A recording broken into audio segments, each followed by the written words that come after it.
Assalamualaikum warahmatullahi wabarakatuh. Kami dari kelompok 10 dalam tugas besar mata kuliah pendidikan karakter jurusan teknik mesin Universitas Dian Nusantara akan mempresentasikan mengenai disiplin dan tanggung jawab. Sebelum ke materi, perbolehkan kami untuk memperkenalkan diri kami masing-masing. Perkenalkan, nama saya Denny Indiana Prasetya dengan NIM 511212015 jurusan teknik mesin. Kemudian ada teman saya.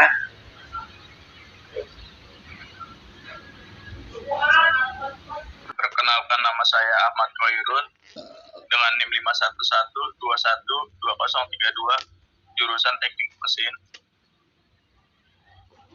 Perkenalkan, nama saya Muhammad Gilang dengan NIM 511212009 dari teknik mesin. Lanjut, pemateri disiplin. Yang pertama disiplin. Disiplin adalah sikap hidup dan perilaku yang mencerminkan tanggung jawab terhadap kehidupan tanpa paksaan dari luar. Jadi disiplin itu murni dari diri sendiri. Sikap dan perilaku ini dianut berdasarkan keyakinan bahwa hal itu bermanfaat bagi diri sendiri dan masyarakat. Nah, selain bermanfaat bagi diri sendiri, disiplin juga bermanfaat bagi lingkungan sekitar. Kemudian, Prawiro Sentono mengungkapkan bahwa secara umum disiplin adalah taat kepada hukum dan peraturan yang berlaku. Disiplin juga berkaitan erat dengan sanksi yang perlu dijatuhkan kepada pihak yang melanggar. Bahkan, menurut Suradinata, disiplin pada dasarnya mencakup pelajaran, patuh, taat, kesetiaan, hormat kepada ketentuan, peraturan, atau norma yang berlaku. Kemudian, ada unsur-unsur disiplin.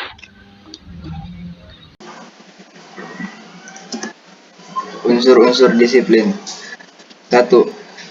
Menurut Tulus Tu 2004-33 menyebutkan unsur-unsur disiplin adalah sebagai berikut: mengikuti dan menaati peraturan, nilai dan hukum yang berlaku.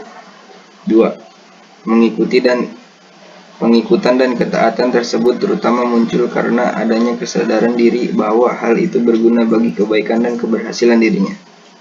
Dapat juga muncul karena rasa takut, tekanan, paksaan, dan dorongan diri luar dirinya. 3. Sebagai alat pendidikan untuk mempengaruhi, mengubah, membina, dan membentuk perilaku sesuai dengan nilai-nilai yang ditentukan atau diajarkan. 4. Hukuman yang diberikan bagi yang melanggar ketentuan yang berlaku dalam rangka mendidik, melatih, mengendalikan, dan memperbaiki tingkah laku. 5. Peraturan-peraturan yang berlaku sebagai pedoman dan ukuran perilaku.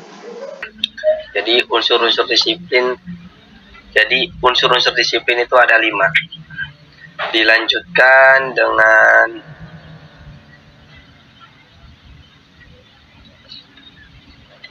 jenis-jenis disiplin.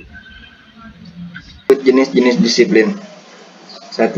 Disiplin preventif.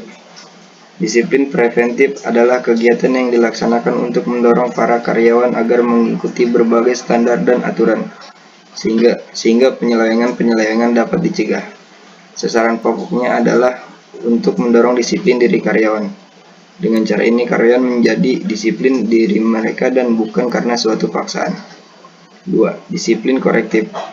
Disiplin korektif adalah kegiatan diambil untuk menangani pelanggaran terhadap aturan-aturan dan mencoba menghindari pelanggaran-pelanggaran berikutnya. Kegiatan korektif sering berupa suatu bentuk hukuman dan disebut tindakan kedisiplinan. Sasaran tindakan kedisiplinan kehendaknya positif, bersifat mendidik dan menilai, bukan tindakan negatif yang bersifat menjatuhkan. 3. Disiplin progresif. Disiplin progresif adalah kegiatan yang memberikan hukuman-hukuman lebih berat terhadap pelanggaran-pelanggaran yang berulang.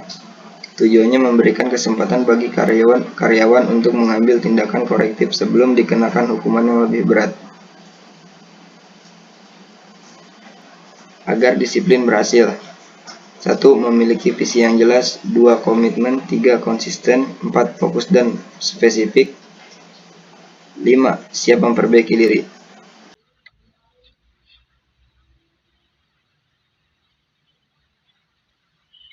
Selanjutnya ada disiplin. Macam-macam disiplin terbagi menjadi 3. Yang pertama, disiplin dalam menggunakan waktu. Maksudnya bisa menggunakan waktu atau membagi waktu dengan baik. Karena waktu amat berharga dan salah satu kunci kesuksesan adalah dengan bisa memanage waktu dengan baik. Yang kedua, disiplin dalam beribadah. Maksudnya ialah senantiasa dalam beribadah dengan peraturan-peraturan yang terdapat di dalamnya. Kedisiplinan dalam beribadah amat dibutuhkan. Allah Subhanahu wa Ta'ala menganjurkan manusia untuk disiplin. Yang ketiga, disiplin dalam kehidupan berbangsa dan bernegara. Kedisiplinan merupakan hal yang amat menentukan dalam proses pencapaian tujuan pendidikan. Sampai terjadi erosi disiplin, maka pencapaian tujuan pendidikan akan terhambat. Macam-macam bentuk disiplin selain seperti contoh yang di atas, disiplin juga terbagi menjadi 3 bagian. Yang pertama, disiplin diri pribadi. Disiplin diri merupakan kunci kedisiplinan pada lingkungan yang lebih luas lagi. Contohnya disiplin diri pribadi yaitu tidak pernah meninggalkan ibadah kepada Tuhan yang Maha Kuasa. Yang kedua, ada disiplin sosial. Pada hakikatnya disiplin sosial adalah disiplin dari dalam kaitannya dengan masyarakat. Contoh, perilaku disiplin sosial adalah melakukan siskamling atau kerja bakti, senantiasa menjaga nama baik masyarakat dan sebagainya. Yang ketiga, disiplin nasional. Berdasarkan hasil perumusan Lembaga Pertahanan Nasional yang diuraikan dalam disiplin nasional untuk mendukung pembangunan nasional. Disiplin nasional diartikan sebagai status mental bangsa yang tercermin dalam perbuatan berupa keputusan dan ketaatan, baik secara sadar maupun melalui pembinaan terhadap norma-norma kehidupan yang berlaku.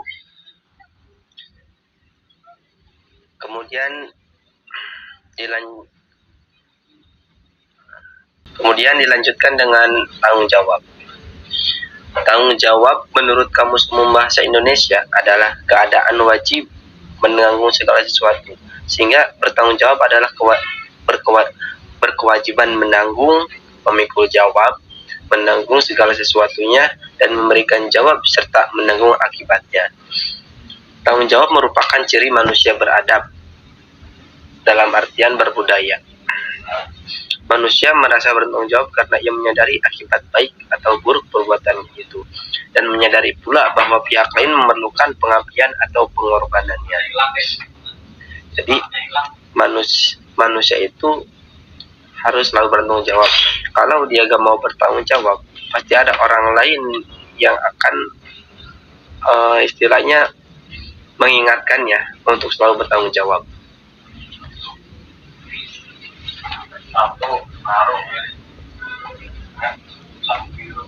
Tanggung jawab juga berkaitan dengan kewajiban.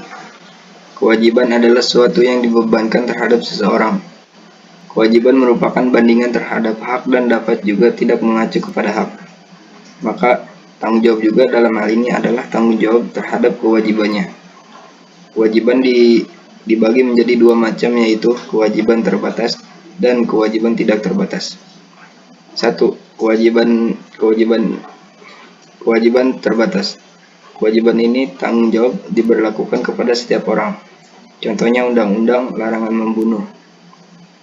Mencuri yang di sampingnya dapat diadakan hukuman-hukuman. 2. Kewajiban tidak terbatas.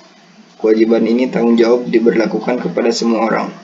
Tanggung jawab terhadap kewajiban ini nilainya lebih tinggi, sebab dijalankan oleh suara hati, seperti keadilan dan kebajikan. Seorang mau bertanggung jawab karena ada kesadaran atau pengertian atas segala perbuatan dan akibatnya, dan atas kepentingan pihak lain. Timbulnya sikap tanggung jawab karena manusia itu hidup bermasyarakat dan hidup dalam lingkungan alam. Intinya, seorang mau bertanggung jawab karena ada kesadaran atau pengertian atas segala perbuatan dan akibatnya, dan atas kepentingan pihak lain. Timbulnya sikap tanggung jawab karena manusia itu hidup bermasyarakat dan hidup dalam lingkungan alam.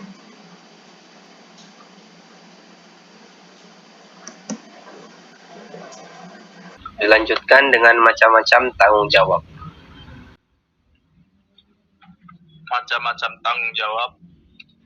Tujuan manusia berjuang itu untuk memenuhi keperluannya sendiri atau keperluan pihak lain.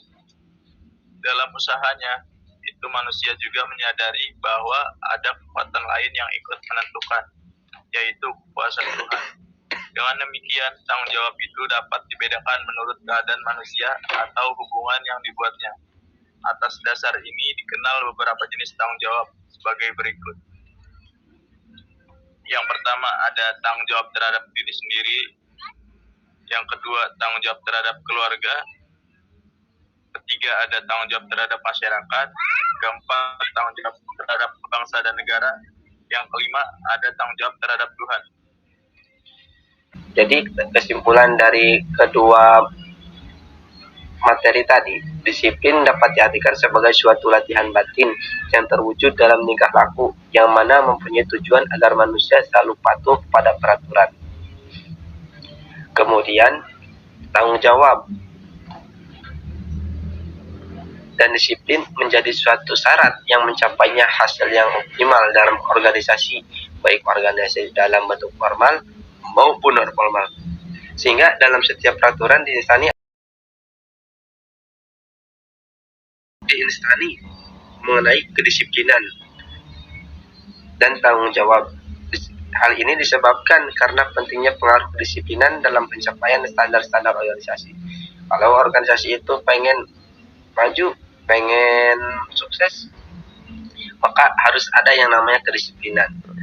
Jika tidak disiplin, maka dia harus siap-siap untuk tanggung jawab. Tanggung jawab adalah kesadaran manusia akan tingkah laku atau perbuatan yang disengaja maupun yang tidak disengaja. Tanggung jawab juga berarti berbuat sebagai perwujudan kesadaran akan kewajiban. Seorang siswa mempunyai kewajiban belajar. Bila belajar, maka hal itu berarti ia telah memenuhi kewajiban. Berarti ia telah bertanggung jawab. Sekian presentasi dari kami. Mohon maaf apabila ada kekurangannya.